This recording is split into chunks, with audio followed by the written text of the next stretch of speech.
काँग्रेसचे माजी आमदार रवींद्र धंगेकरांनी आज राज्याचे उपमुख्यमंत्री एकनाथ शिंदेंची भेट घेतली आहे।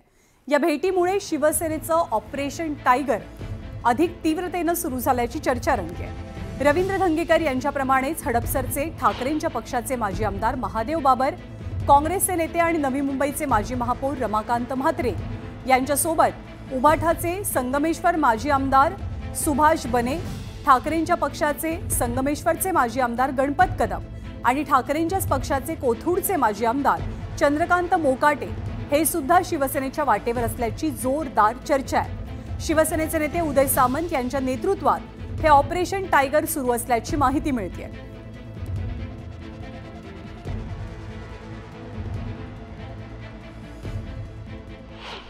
नाही, काही राजकीय चर्चा नाही। मी राजकीय चर्चा करायला आलो नाही, मी काँग्रेसवाला आहे। तर रवींद्र धंगेकर देखील आले होते आपल्याबरोबर, आमदार ते देखील काँग्रेसचे, ते कामासाठी चालले होते। ते असं आहे की कामं असतात तेव्हा मंत्र्यांच्याकडे जावं लागतं। जेव्हा काँग्रेसचं मंत्रिमंडळ होतं तेव्हा हे लोक यायचे की नाही, तर येतात, त्याच्यात काय हे नाही।